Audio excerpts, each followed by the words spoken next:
In Martin Scorsese's classic gangster movie Goodfellas, there is a character who appears on screen for only a few seconds, but who left a memorable impression on fans of the film. His name was Jimmy Two Times. But was this character actually based on a real-life mobster? Let's check him out.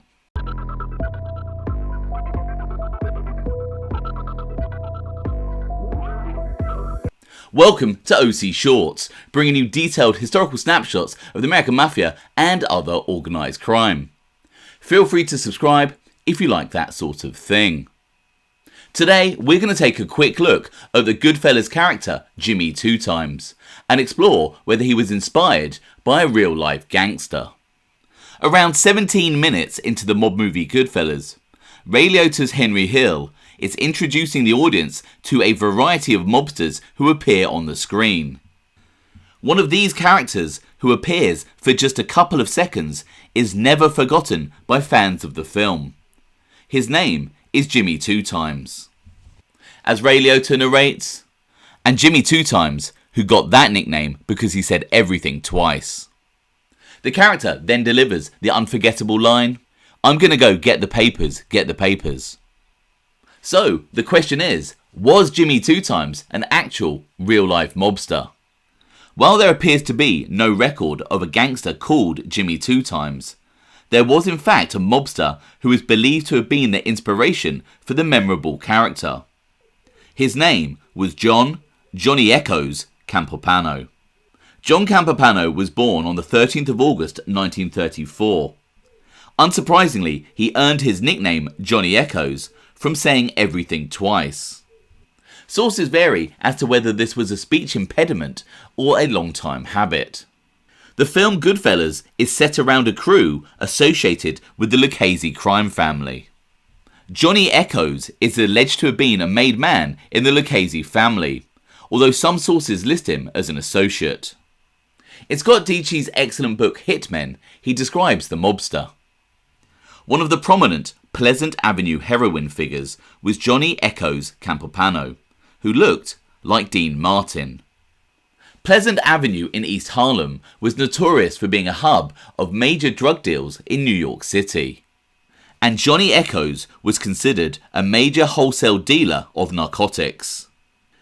John Campopano grew up in East Harlem, but by the late 1960s and early 70s had moved to Yonkers. He travelled down to Pleasant Avenue to conduct his business, where the base of his operations was the Pleasant Avenue Tavern, as can be seen in this surveillance photo. Johnny Echoes was part of a crew led by mobster Gennaro Jerry Zanfardino. Zanfardino was the trusted manager of the East Harlem Drugs Network. Other criminal associates of John Campopano were Thomas Lentini, Louis Gigi the Well Inglese, Joseph Sparaccio, and Johnny Echoes' brother-in-law, Oreste Ernie Boy Abbamonte. This group of drug dealers were allegedly known as the Wolf Pack, and some sources state worked with Lucchese family boss Carmine Tramunti, who financed many drug deals in the East Harlem area. Campopano was also known to be a narcotics supplier of a group of up-and-coming gangsters, which included Michael and Joseph Meldish, and Angelo and Pasquale Prisco. These mobsters, along with several others, would go on to gain notoriety as the infamous East Harlem Purple Gang throughout the next couple of decades. The excellent book The Pleasant Avenue Connection describes the area in East Harlem where John Campopano operated. Pleasant Avenue was a street that never closed down. If you knew the right people, you could go there at 3 in the morning and borrow $50,000 in cash, or rent a submachine gun, or arrange to fix a judge or pick up 3 kilos of heroin. In early 1973, the authorities were closing in on the drug operations based out of East Harlem, and Johnny Echoes Campopano and his brother-in-law Ernie Boy Abbamonte took off down to Miami to avoid the heat from the Organized Crime Control Bureau. However, for unknown reasons, Johnny Echoes and Ernie Boy returned to New York City in March that year. On the 29th of that month, a group comprising of members of the fledgling Purple Gang, along with Johnny Echoes and Ernie Boy Abbamonte, were arrested outside of the Beef Feast restaurant on 2nd Avenue, after a couple of the gang fired celebratory shots into the air. After the 11 men were arrested and taken to the 17th precinct, things escalated quickly as soon as their handcuffs were taken off for booking. As one newspaper reports, once their handcuffs were taken off, the suspects began their break for freedom. The Donnybrook was going pretty well for the mob, and a radio call went out for all patrol cars to report to the station. During the battle, police said patrolman Robert Moser was bitten on the right pinky by Pasquale Prisco, 26, of 249 First Street, Yonkers, a wound that required medical aid at Bellevue Hospital for a possible severed nerve.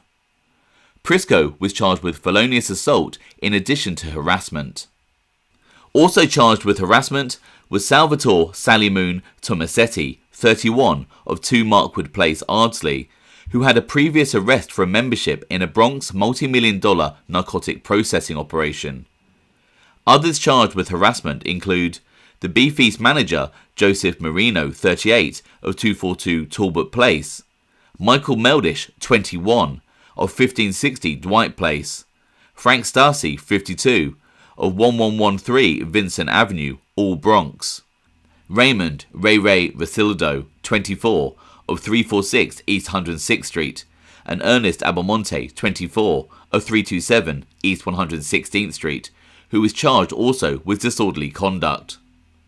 John Campapano, 38, of 29 Fieldcrest Road, Yonkers, and John Della Valle, 30, who lives at 312 East 104th Street, also were booked for harassment. Arrested on a Friday, Campapano and the others were held over the weekend. And when Johnny Echoes was brought before a judge, he was re-arrested on narcotics charges, which stemmed from the crackdown by the authorities on the drug deals by the Pleasant Avenue gangsters. Over the next few weeks, there were multiple arrests made on similar drug charges, including that of Lucchese family boss Carmine Tramunti, who was indicted on April the 3rd. Johnny Echoes was released on bail, but arrested only a few months later in July 1973 for trying to bribe 2 undercover agents in order to have evidence against him destroyed with regards to his drug charges. In August 1973, John Campapano and Jerry Zanfardino were convicted on federal drug charges and bribery. It was reported 3 men, 2 of whom are under indictment for offering a $250,000 bribe to 2 police undercover agents, were convicted yesterday of federal narcotics charges.